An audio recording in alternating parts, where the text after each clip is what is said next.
Hello. Ah, it's so great to see you all. Welcome to the Center for Fiction. There's so many of you. My name is Melanie McNair. I'm the Senior Director of Public Programming here. Um, how many of you are visiting us for the first time this evening? Okay, a bunch of you. And welcome back to everybody who's been here before. And we're the only literary nonprofit that celebrates the creation and enjoyment of fiction. And in addition to the events we have with the most amazing authors ever in the whole world, we also run reading groups and writing workshops. And the spring workshops and reading groups are online now, so check those out if you want to nerd out with a smaller group of people. I want to say a special hello to those of you who are joining us via the live stream this evening too. We feel you in the room. A couple of housekeeping announcements. We will have an audience Q&A tonight, and if you're in the room, please raise your hand up high, and one of our fabulous interns will bring a microphone to you so that the people who are watching online can hear your question as well.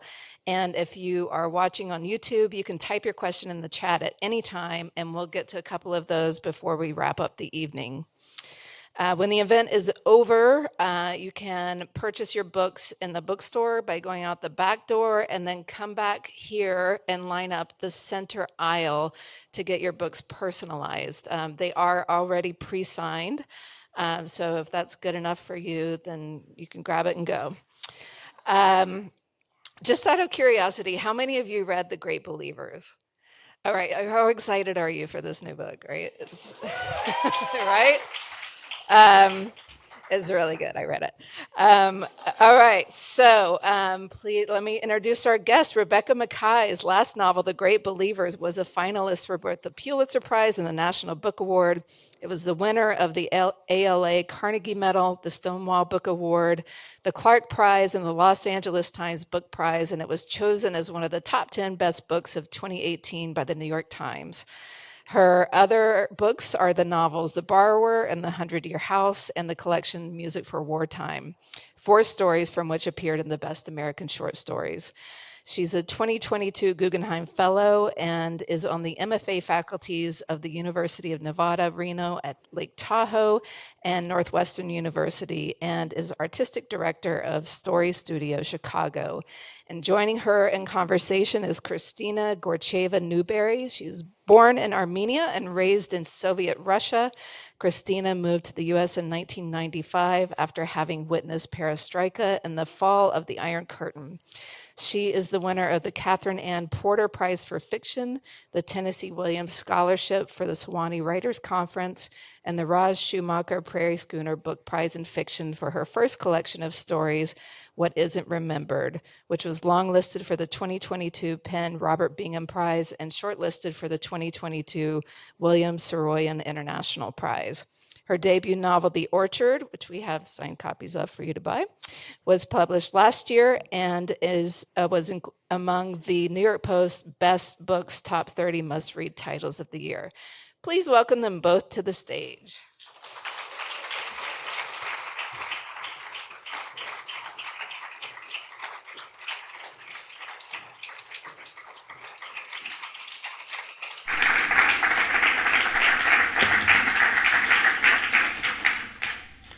Thank you, everyone, for joining us. Thank you, Rebecca. Yeah, thank you. Well, I have some questions for you. You know, I named the book that, and I was like, well, this means that every interview is going to start that way. Am I okay with that? And I decided that I was. So we're good. Well, the book got on just about all most anticipated lists. In fact, those are pressure. so long.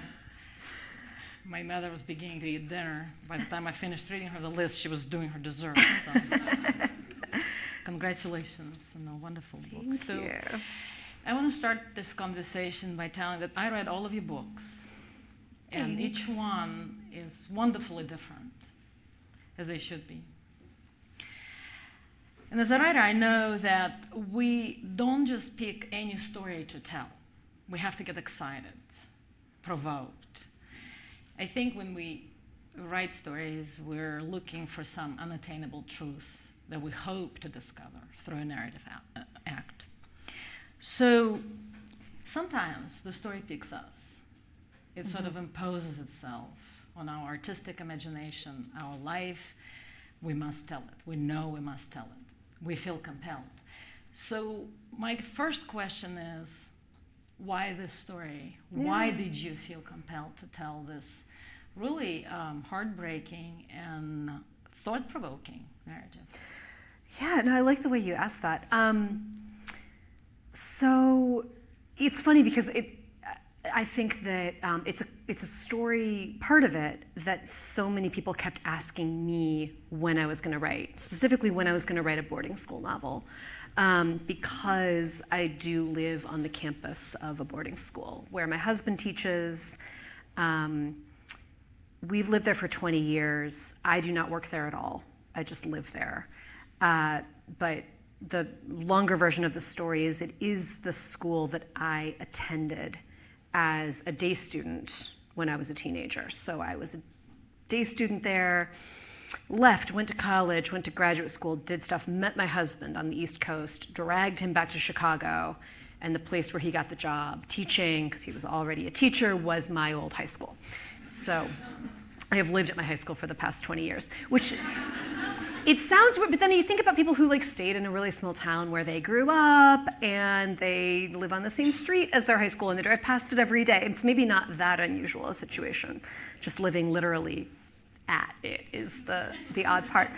So I was getting, I would always get the question of when are you going to write the boarding school novel? It's a genre that I like, I enjoy, whether it's realism or, kind of skewed dark academia. I enjoy all those things. I always said I was going to write it on my deathbed so that nobody, I hope I'm not on my deathbed, so that nobody thought I hope so too, because I want to read the next book. So that, nobody would take it personally or think it was about them, either people I went to high school with or people my husband works with now.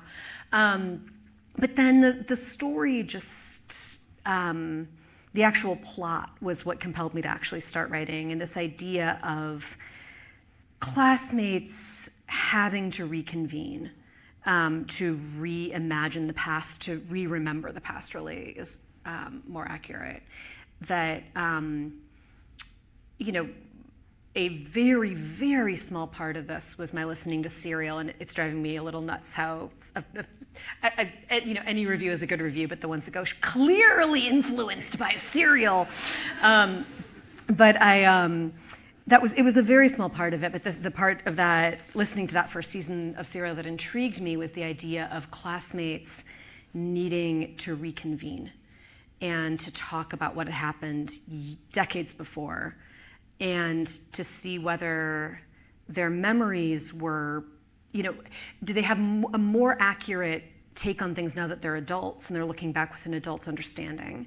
Or did they have a much more accurate understanding as teenagers who were there and just remembered it and just saw it and maybe intuited things as teenagers that they would have dismissed as adults? So, several different ways that plot kept coming to me, and so this ended up being the book. Right. And time sometimes provides clarity. It sort of distills the truth that you may have missed, but then later it keeps bothering you, right? It keeps coming back. And I feel like that's what all the characters, and especially the protagonists, that's what they're doing. They keep going back to that day. And times change. And Right. so, what might, I was thinking a lot, and I'm not alone in this, just kind of one of the ripple effects of Me Too was people looking back on experiences and going, wait, I was bothered by that. I thought I wasn't supposed to be, because I thought I was supposed to laugh it off, but hold up, I was really bothered by it. And I'm allowed to say that now. And so in very specifically in regard to this book, I'm not talking about myself, my own memories are another thing, but the memories within this book for these characters, they're looking back and going, you know what, that was not cool. Either the thing that happened to me or the thing I took part in, or both. Right. Yeah. Okay, so I'm going to move to my $1 million question. So most people know that when I start talking, the first thing that comes out of my mouth is my son. Now, we already talked about that today, so you know, it was the first thing. The second thing is Toni Morrison. Okay. We just passed on I the stairway. hear people chuckling. Giant photo. Yeah, they're chuckling. So any chance I get to talk about the goddess. Which brings me to your novel. The victim, I'm not going to reveal much by saying this. She carries in her backpack Toni Morrison's novel, Beloved. Now, also as a writer, I understand, and especially as I write short fiction, I understand that we cannot waste any space. We do not include any unnecessary information just so we could impress the reader or seem more smart or righteous. Now, I know some people do that. You and I, no. So, it got me thinking. You know, I paused. I thought, okay, well, that's interesting detail. Why did she include it? So I started thinking, I thought, okay, well, it makes sense because, you know, Beloved is a ghost story. So is your novel, is a ghost story. So Thalia's ghost is haunting Granby and, you know, anyone who lived back then, you know, involved, and of course the protagonist. Then I started thinking even more about this, and I thought, well, Beloved is not just the daughter her mother killed and it's returned to haunt her. She's also the embodiment of all those millions tortured, raped, murdered. So is Thalia also sort of a collective image, a collective trauma of all those girls gone missing or found dead? Or is there anything else you want to add? I mean, is there something that I missed? You know, why did you add that? Why did I put Toni Morrison? No, I like, and I can answer it in several different ways. You're right. You know, of all the books I could have chosen, this idea of a ghost story that's not a, you know, spooky jump out kind of ghost story, but really like something about, you know, the trauma is the thing that comes back, and the collective guilt in that book. But I wasn't, you know, I certainly wasn't trying to draw to any kind of specific parallels there. Honestly, just on a very logical, realistic level, just the message that this is a school that wants, you know, this is 1995 when this happens. This is a school that would be teaching Beloved, right? They would be not doing quite enough in terms of diversifying their English curriculum, but they're doing something and they're proud of themselves for it. But at the same time, the systemic racism and sexism that are inherent in this school and in the plot of the book, those are still, you know, they're not seeing those.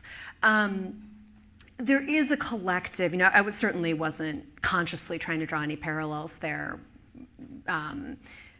I would not dare to draw a parallel to anything Toni Morrison did, anything that I did. But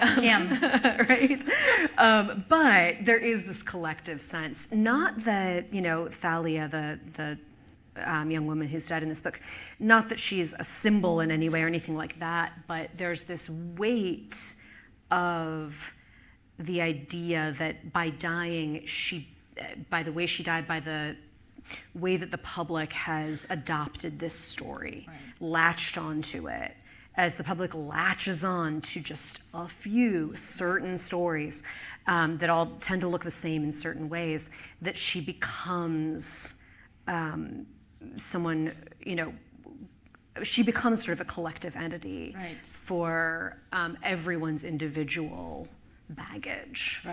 Well, you know, Beloved ends, it is not the story to pass on. It is not the story to pass on. And so, so it makes, and to me it made perfect sense, but I thought, well, maybe there is something else there, and this is why. Also, in 1995, and I just came to this country in 1995, so I don't know how much of African American literature was taught.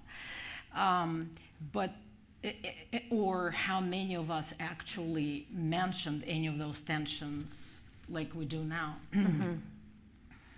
And I read in one of Morrison's essays that she said that the very insistence, the absence of, race in literature is the act of racism. So it was interesting to me that you brought this up, and also it's a predominantly white school, right? Predominantly, but more diverse than, here's the thing that people tend to get wrong. Right. In any depictions of boarding schools, there are many things people tend to get wrong. But people tend to picture them as Dead Poet Society. They tend to picture like 1950s, and a lot of these schools are more like what you'd imagine as a pretty good small liberal arts college in terms of definitely not perfect, as most small liberal arts colleges are not either, but far more internationally diverse places, racially diverse, economically diverse than you probably would think. But still, yes. And there's also the question of, who are the trustees and who are the faculty and who has the money and who in New England, in New Hampshire, the community, there are all kinds of, so it's a lot of layers. Yeah, well, to it's what's going unlike on. the place I came from. So What's that? It's unlike the place where I came from. Right. Everybody looked the same, wore the same clothes, and were I to die, the next girl is going to replace me because, it makes no difference, really. I mean, it's sad, but, I used to tell my mother, like, if I die, you can raise, the neighbor, because, her mother drinks. She'd need another mother, so you can do that. God. What difference does it make? Oh, God. So I'm going to ask you another question. I read somewhere one artist, and I'm not going to lie because I tried to find who said that, and then somebody just said, you made it up. I said, no, I read this. But some artist said, no matter whom I paint, at least a button on her or his dress is mine. So I want to know which button is yours. Now, I read your author's note. I know it's not an autobiographical novel. Yeah. But I would like to know, is there an autobiographical element in Bodhi's story other than the underwear thief? So other than that detail, I know you have that person, but is there something else? Which button is yours? That's a good question. I think, like psychiatrists, psychologists will say that when you dream, every character is really you in some regard, in the same way. And I think that for a writer, it's every character, right? It's not necessarily the protagonist more than anyone else.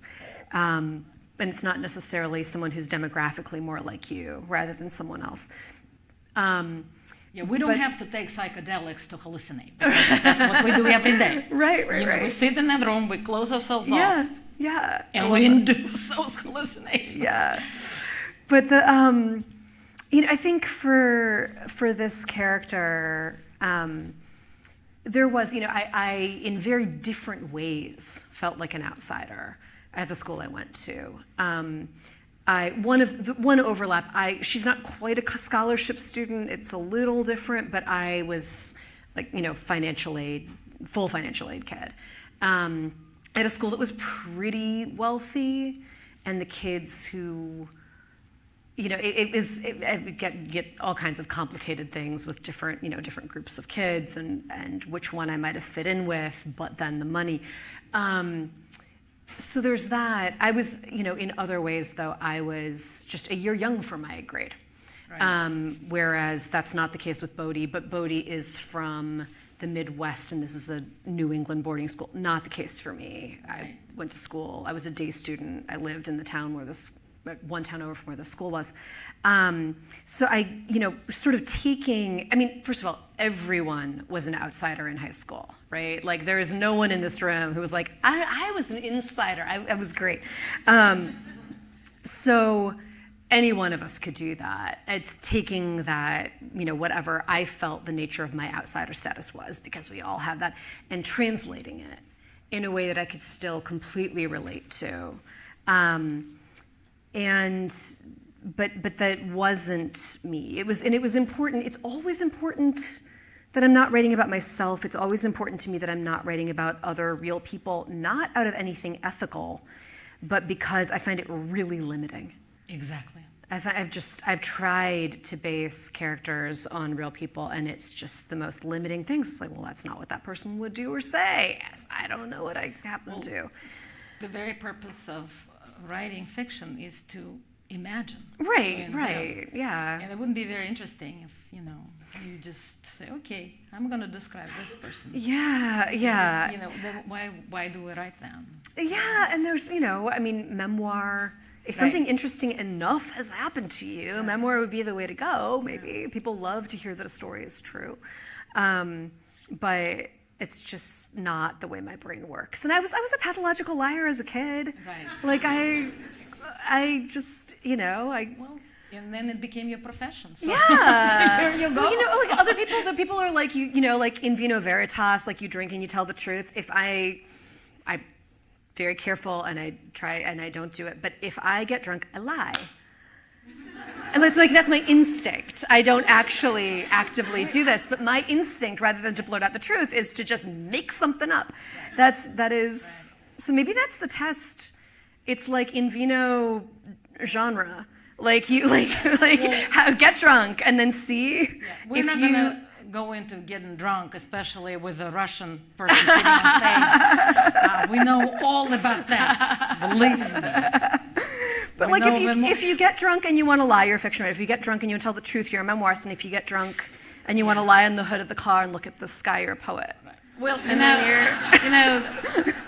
the only time I met Morrison and I brought her flowers and I said, everything I know about life I know from my mother, but everything I know about fiction writing I know from you. And she looked at me and she said, "Do you bring in vodka?"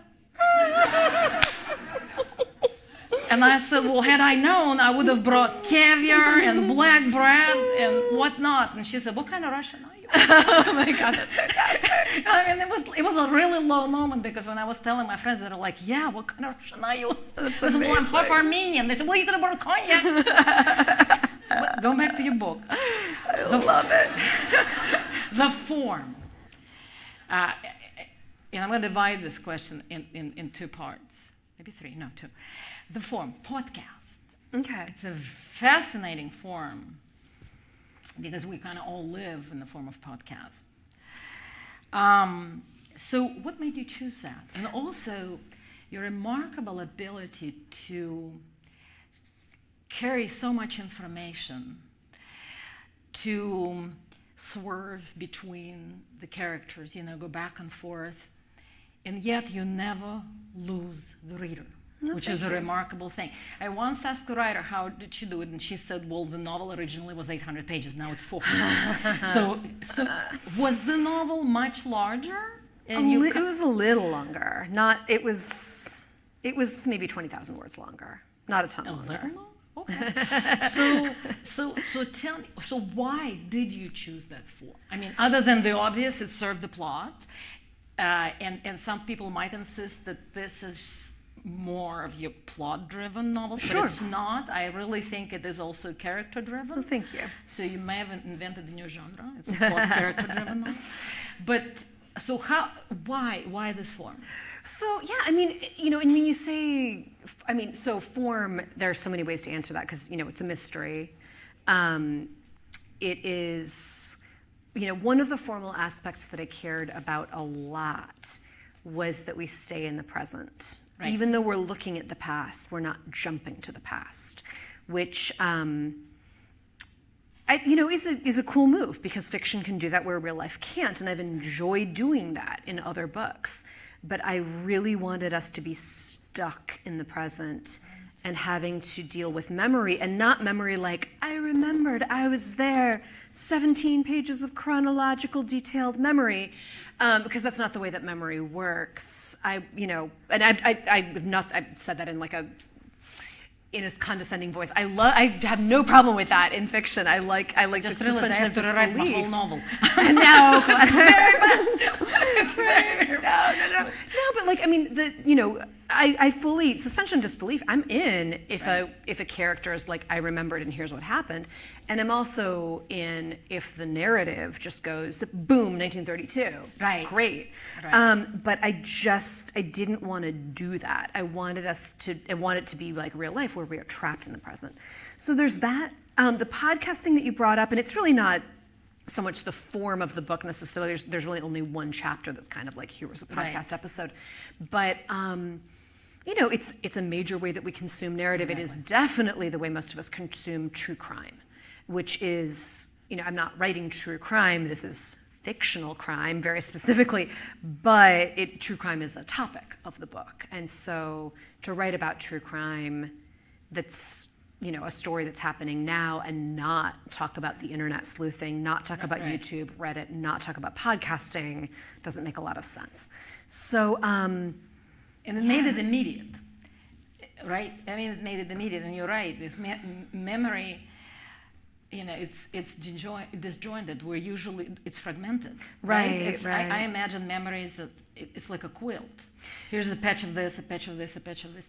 And again, going back to Morrison, she used to say that she would work with a teeny brush on a huge canvas. Mm-hmm. And that's why her narrative was always patched like that. Yeah, I like that. But yeah, I am with you. So here comes my next question, also about the form. So there are actually 3 narratives there. I mean, to me, there were 3. Okay. So there is this straightforward protagonist narrative, Bodhi's. It is, in present, she's telling what she's doing. We know, how the memories haunt her, and she goes. Then there are you passages. Right.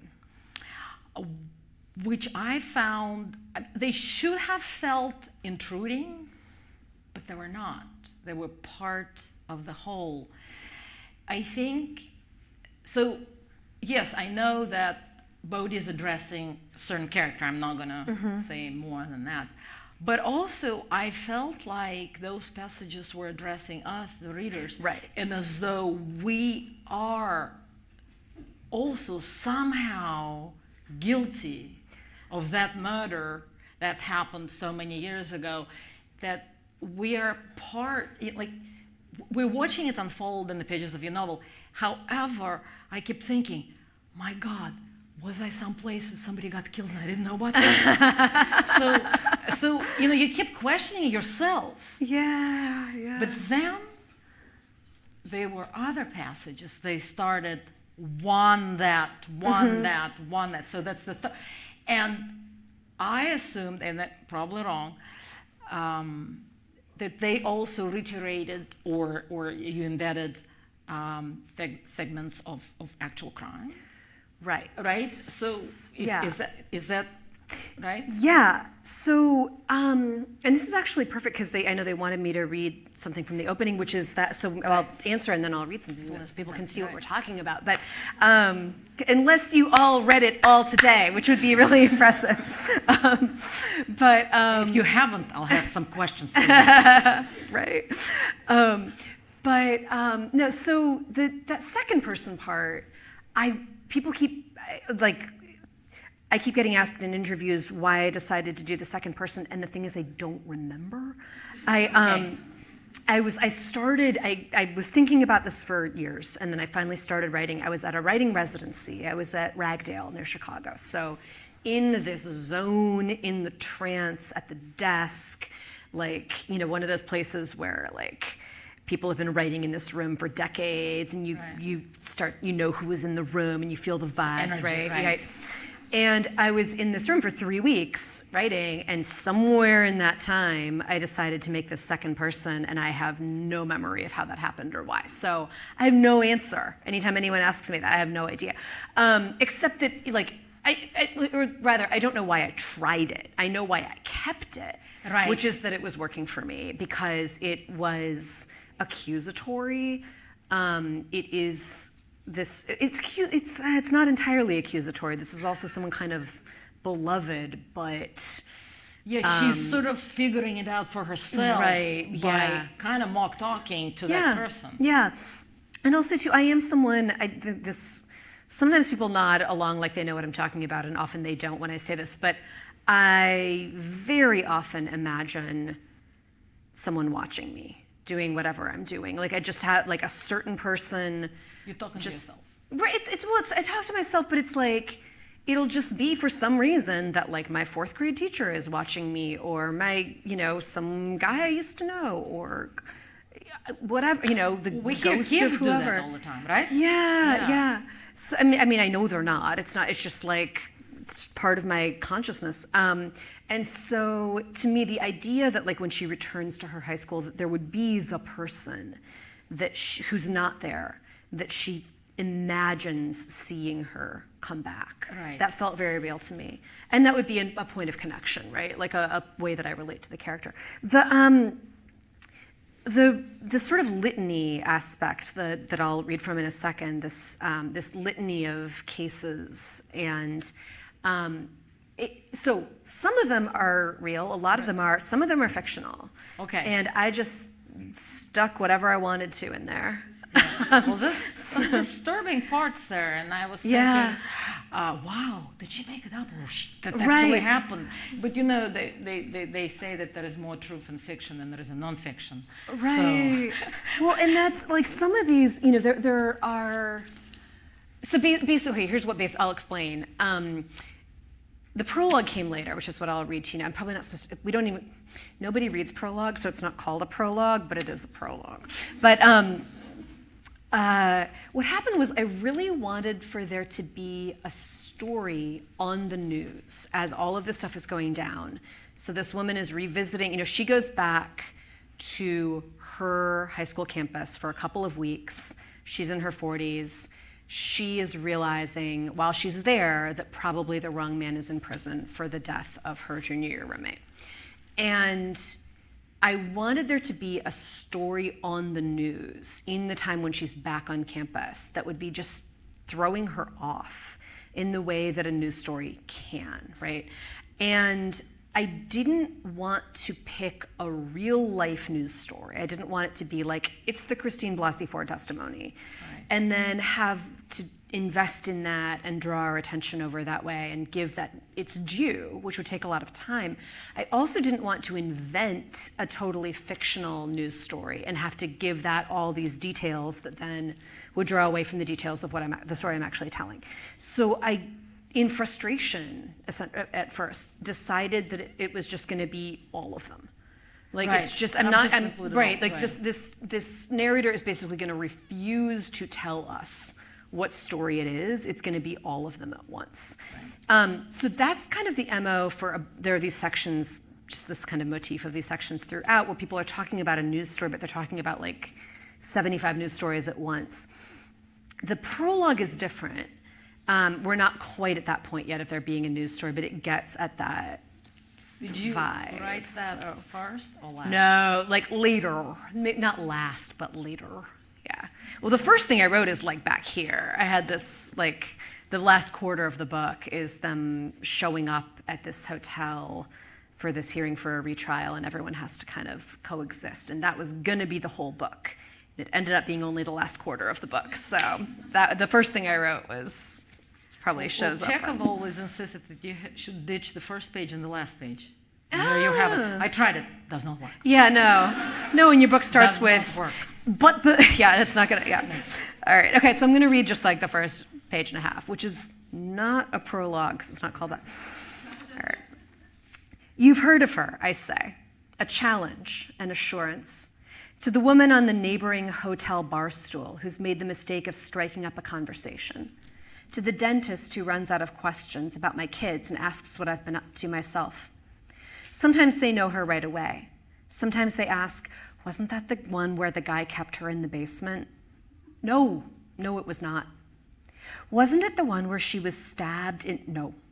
The one where she got in a cab with a different girl.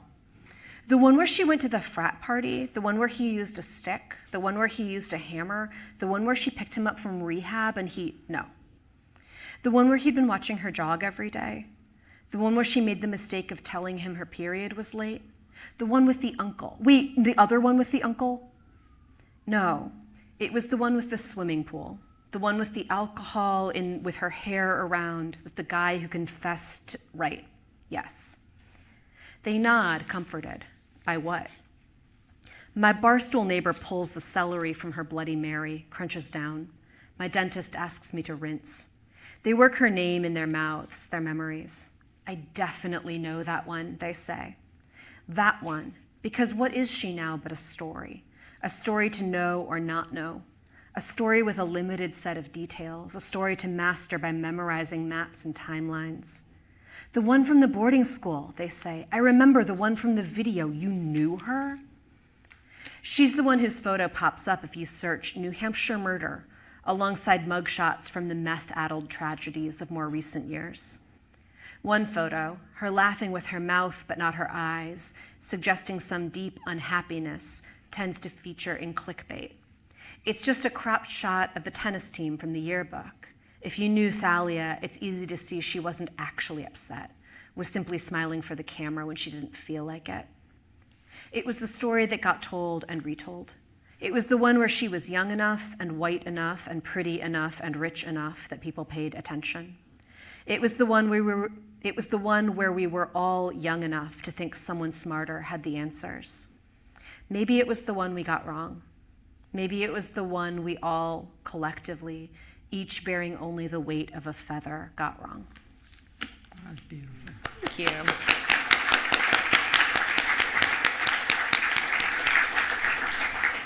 So we have a few more minutes Yeah. before we go to them. So the following questions are actually from your questionnaire, your mock. Oh, yes, I posted a So fake yes, FAQ this Substack morning. Rebecca wrote some questions to ask an author and some that you should never ask. Oh, an that author. one. Okay, yes, that So one. I read them last night and I said, oh shit, I'm erasing every question I wrote. So I said, okay, this is not working for her.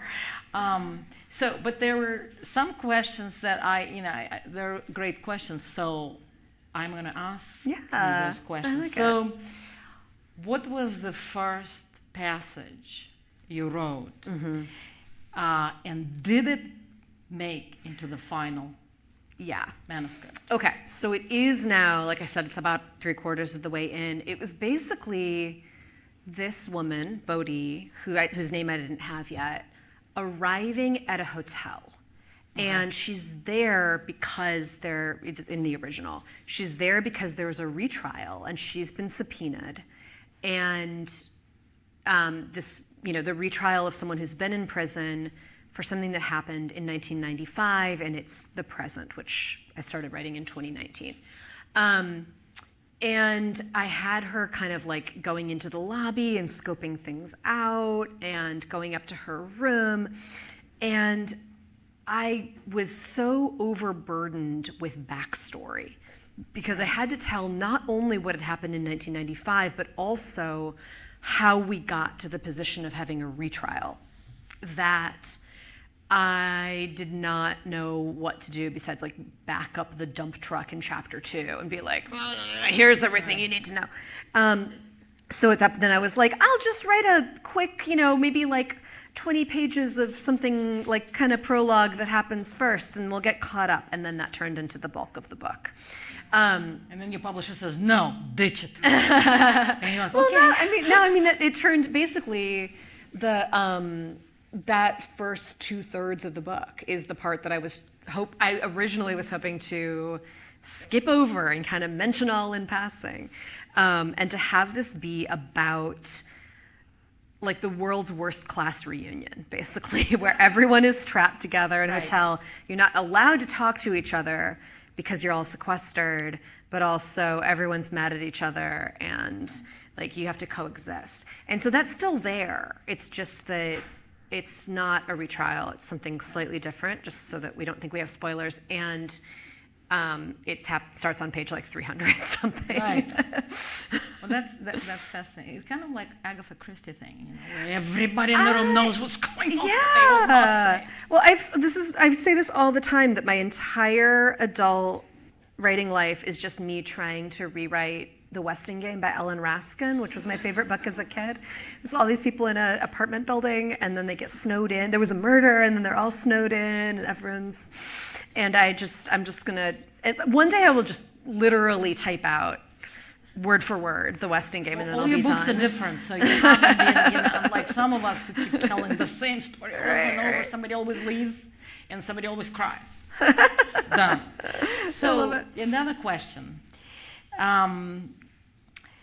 What did you end up having to cut you wish you could have kept? Yeah. Ooh. Your publisher's not here. I don't want to. No, they are. They are. It's all good. That happens. It's not. I would not if there's something that you really don't want to cut because it's important, you fight for it and you keep it. There are a lot of things though where it's like, yeah, okay, that needs to go. I know, and you save it for something else. Honestly, it's funny because I put that as like a good question to ask an author, and I've been asked that before, and for other books that might have maybe made more sense. I think, I'm trying to remember, there were a lot of scenes that were just high school in the 90s that were me just like having a lot of fun with, like what could have happened or what, things that probably I could have gone on all day about the music they were listening to or the movies they were watching or like everyone's sitting around in the commons room watching My So-Called Life and here's what episode it was, describe it in detail, that were very helpful for getting me back into that headspace, but that really nobody else needs to read about. Well, it would have been interesting to me because I didn't grow up here. Sure, right. But the rest of the people would be like boring. Like when I write my books, people say, "You're not writing them for Russian Armenians, are you? Because we know all that stuff. Why are you writing that?" Yeah. But it's interesting to me because all those details to create the error. But you can bog in details. Right, and there are enough in there still that like hopefully are evocative. It's funny because you pick. With every book, you have this, it's not just an understanding of who your literal audience is, but like what listener is the book tuned to? So am I writing, is the narrator speaking as if to someone who knows these people and this place already? Or is she speaking as if to someone who does not know these people in this place? And in this case, it was very tricky. Well, it was tricky because I made this very specific decision. She's literally talking to this one person. And it's someone who did know the school very, very well. So she does not have the opportunity to say, well, let me tell you about the school. Exactly. Because this guy would already know all this stuff. But he wouldn't know individual things that had happened to her, so she can explain those. And so there's a lot of her saying, like, I don't know if you remember this guy, but let me tell you who he was. It made things, it clarified a lot of things in terms of what I needed to explain and what I didn't, but then I did have to jump through these hoops of still getting across, for instance, the layout of the campus or the history of the school without talking as if the listener knew these things, didn't know these things because he does. Your publisher made a map of the campus, right? You drew it, and then they made it. Oh, it's beautiful. It's not in the book. It's not Lord of the Rings book. style, Don't get excited, sadly. It's not. But it's online. So the marketing was like, could you draw a map of campus? And I was like, it's going to be so ugly. I've drawn many maps of the campus. They're all on the backs of like my old handouts. And they were like, no, we'll make it pretty. And so I drew it and I labeled stuff, and then they had an actual artist do this actual beautiful watercolor with things labeled. So it's online, and it's probably somewhere on the Penguin site, but it's definitely on my website. You can find it there for sure. And then they sent them out to some, there are physical ones they sent out to some early influencer people, which is very exciting. We only have 2 minutes, so I'm going to ask this one last question. What did you learn in the research that surprised you? Yeah. Was there anything, or you knew? No, there were many things. So the boarding school thing I did not have to research. New Hampshire legal system and carceral system I had to research. So, and I definitely did not, I did not want the Perry Mason version. I did not want the I kind of Googled this version. So someone hooked me up. This amazing woman, she's a public defender in New Hampshire, and her husband is the owner of River Run Bookstore in Portsmouth. So perfect person for me in every way. And so she spent hours. How I love her. I know, Wow. right? So she, and I would have felt really guilty asking all this stuff of her, but she and her friend had co-written a crime caper during COVID for fun. And she was like, well, I'll spend all this time if you give me feedback on this book. And I was like, and it was really like a really fun book too, so it was perfect. But anyway, she, Trading labor. yes. We will never stop. Yes. We can always do that. Yeah, and I'm meeting her tomorrow for the first time, actually. We Zoomed a ton, but I'm actually reading in Portsmouth tomorrow night, so I actually get to like have a drink with this lady after all this. Champagne. But, I know. But so, lots of stuff about the legal system that I knew going in, like, it doesn't work like you think it does. It doesn't work like you want it to work. This is just, like, nobody gets a retrial. It doesn't happen. You can have actual exculpatory DNA evidence, and this person still isn't going to get a retrial because they don't judges, prosecutors, police do not want to undo their convictions. Right, it means that they're wrong. Yeah. No one wants to admit they're wrong. Even villains, when they commit crimes, they don't think they're doing anything wrong. Sure. Well, and they have these statistics. They have these solve rates, and they have, and they want to get reelected if they're the judge, whatever it is, right? And so there were things like that. The thing, and I've brought this up in a bunch of interviews because this is just like so horrible and shocking. Because I needed to know a lot more about just the New Hampshire State Prison for Men. And that actually Reddit was really helpful on that too. But she's someone who goes in there a lot, and I was able to talk to a bunch of people. But this detail that she gave me, that she said, so when she has a client, not a client, what would the word? Sorry, a defendant, I guess, who they need to be driven from the state prison to whatever jurisdiction. And so they're going to get up at the crack of dawn, and they're given one portion of breakfast. Yeah, that they don't eat. Right. So then they're sitting in court. She has to ask permission from the bailiff if this person can have lunch, and usually they say no. Then this person is transported back to the prison in the evening, usually missing dinner because it's a long drive. Yes. So for however many weeks this trial lasts, or hearing or whatever, they're getting one meal a day, and it's breakfast, and there's one serving. That's so And insane. then this person's sitting there trying not to pass out, and people are judging them on how they look and their demeanor. And it's just, she told me this in our 17th Zoom, and I was like, I need to use that. I felt like you had to put it in the novel. I did. Because it's just a shocking. That's it, and it's it's not because wow, that's that what a colorful detail. It's it is getting at the reality of the carceral system, which is the flip side of the crime stories so many of us consume. Right? We love these stories that are and they caught the guy and he's in prison, and we're not thinking about the incredibly high number of false convictions, how frequently those disproportionately affect Black men, the way that people are treated in prison, the medical care in prison, the impossibility of getting a retrial. So this is a mystery story in that by the end of the book, you pretty much know what happened. You know who killed this person, this young woman, and why. We're not going to give it away, right? But it is not, so it is participating in this genre. But it is also okay, but we're gonna turn on all the overhead lights while we're in here. We're not gonna make this pretty. We're gonna you want to talk about this? Let's actually talk about it. Right. Let's actually look at what this means when we have a story like this. So. Well, it's a wonderful story. Well, thank you. And it's definitely a story to be told. Thanks. So are we opening up to questions? Is that what we're doing? We're opening up to questions. And I think that somebody should be bringing microphone. Yeah, there is a microphone. So if you have a question, you can just raise your hand and we'll come over to you with a microphone.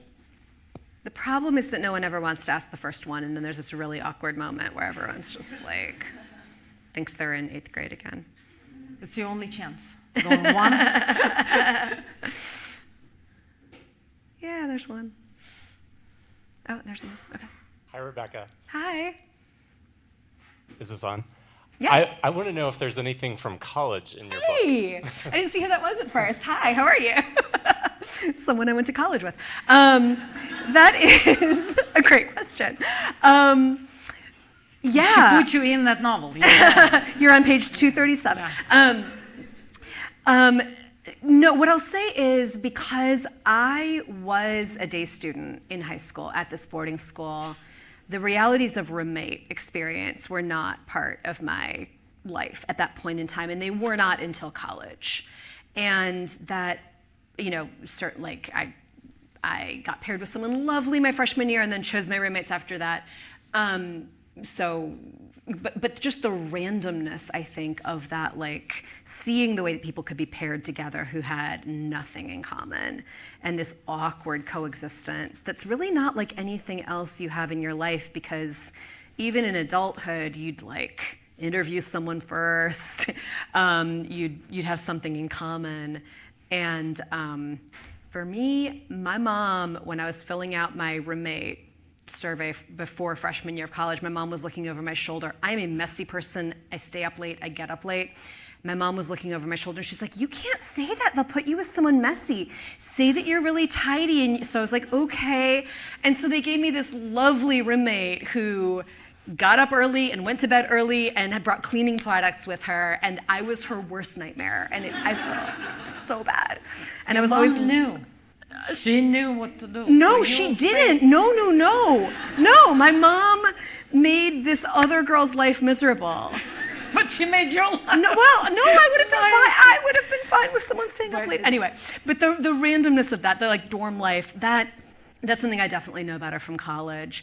And the other thing is, because I have lived on the campus of my high school since I was like in my 20s, I have not had that like weird experience of being away from my high school for a really long time and then coming back to it and going, oh my God, this is over there. I thought that was over here. Look what they built. But I have had that with my college. So going back and like doing readings at my college and being brought back and being like, oh, I had this whole memory, but that's impossible because that's over there. That's something I've only had at college. And I've had this very continuous, weirdly, experience of my high school, and I don't have that disconnect that I wanted for Bodhi, returning to her high school and being like, wait, did they move that statue? What the hell? So I was able to borrow a bit from that. So, and then we have whoever I'm gonna let the microphone person choose. Hi, thank you for the reading. I was curious, I just have a question about you as a reader. I read your By the Book in the Times. I thought your secret history comment was very funny. I was just wondering, you said it was important to you not to use people from your real life, and that the protagonist is at best vaguely autobiographical. And I was just wondering, as a reader, again, if you have an opinion on or thoughts on the sort of abundance of autofiction in the last decade. Do you enjoy reading it, and is it anything you would ever consider trying your hand at? That's a really good question.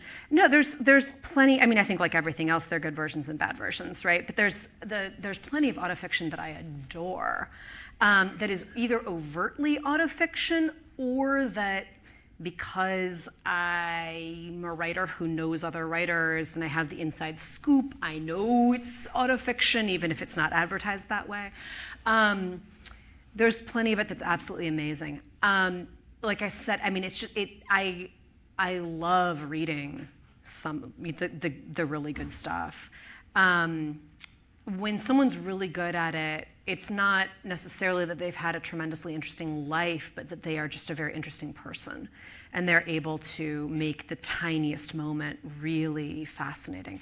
There are times when I'm reading something and going, well, why did you market this as a novel?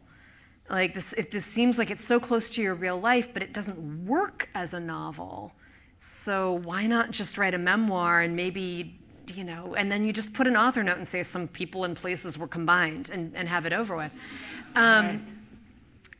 I'm not going to name names, but like why wouldn't you just say, here's what actually happened? So I don't know. I think when there's tremendous craft that goes into it, tremendous shaping, it can work beautifully as fiction. There's stuff that's just very like, they clearly don't even know what to call it, so they're going to call it fiction, but it's blatantly nonfiction that's just been called a novel. And then there's stuff where I just don't know. I want to sit down and have a talk with like their whole editing team and just not like tell them what to do, but like why. I just need to know why. Like what was the reason that this was called fiction instead? But there's a lot of it that I love. We have time for one more question here, and then a couple of we have questions someone online. here, and she wanted to ask a question. Well, they're all over. There are a bunch of them. Hi, Rebecca. Thanks so much. I have a question as a young writer whose writing doesn't yet support them. What advice do you have for any writers in the group? Yeah, like about writing in general, or about how to survive while your writing doesn't support you? How to survive while your writing doesn't support you in terms of career, like having a career that doesn't take away from your writing and all the time. It seems like, you started this book in 2019. I know you're at a different level, but like when you're starting out, what is, do you have any like words of wisdom? Sure. I mean, I taught Montessori elementary school for 12 years after, until after my first book came out, and then was like piecing together teaching writing jobs after that. I mean, I managed to find a job early on that it was very full throttle, but that I had my summers off and I had weekends off. And that was kind of as good as I can do. But here's what I'll say, like I teach, in the intro we mentioned I'm artistic director at Story Studio Chicago, which is like, if Grub Street or Sackett Street here in New York, or Hugo House, like a nonprofit writing center. So we have, these are not people in academia. These are people who are, maybe they have an MFA already, or maybe they're never going to get one. I don't have one. Just coming in from all over. They are pretty serious writers. No one's writing full time. Right. And I've taught this novel writing class there for like 11 years now. I don't. Once in a while I've had a person who goes, okay, I'm going to take like a year away from my job and work part-time and do this other thing for this 1 year. But everyone is, especially for their first book, but often forever, everyone has a day job. Everyone's writing on the train. Everyone's either getting up early or staying up late. Everybody's taking 10 years. Everybody doesn't know if this is going to work. Or longer. Or definitely or longer, right. And yet every single time I'll get people who are like, well, I'm at a real disadvantage here because I have a job. Like, like everybody else, you're not, you're not at a disadvantage, you're fine. This is how and maybe there are a few trust fund babies out there who maybe, but then what are they writing about? I don't know. Exactly. You can also find the partner with a job. Right, yeah. But like everyone, especially for the first book, everybody is writing with another job and or kids. Yeah. And, so, yeah. Right. From our Zoom audience, we have a couple of people who want to know more about your Around the World in 84 books. Could you tell people where they can find out more about this? Me too. Yeah, so really quickly, I'm doing this project. So my father passed away in early 2020 at the age of 84 in Hungary. So because it was 2020, we weren't able to have a memorial service, and it was just kind of bananas. So I decided that my memorial was going to be that I'm going to read my way. He was a linguist and a poet and a literary translator. That's the background. I decided I'm going to read my way around the world in translation. I'm going to read 84 books. And I started in Hungary, and I'm going to end in Hungary. I just finished book 7. So I made my way down to Turkey. I'm doing Syria next. And then down the east coast of Africa, and then up. I have this whole plan. And it's going to take me a few years. and I'm writing about it on social media and on my Substack, and I have a bunch of people reading with me, which is really fun. And I'm getting recommendations in some cases from people who really know that literature of that country or that place, just always in translation. So I've had a blast. I have just read 7 writers that I had never read anything from before. As I think the oldest thing I've read was 1904. The most recent thing was like last year. And so far it's been fiction, autofiction, and poetry. But I'm open to plays. So I'm just deciding a few books ahead. And I don't think native English speakers read nearly enough in translation. Despite the fact that so much is translated into English. We are spoiled and we should take advantage of it. The last one sounded fascinating. That you This just Turkish, yeah, oh Turkish. my God, yes. Madonna in a Fur Coat by Sabahattin Ali. It's this book, it was from 1940s Turkey and just became a bestseller in Turkey a few years ago. Everyone's Isn't it latched on Do you to see it. how long he waited? He's been dead. No. He I'm was sorry. murdered in the late 1940s. I'm so sorry. Don't do that. Yeah, I'm so sorry. All right, let's give him a big hand.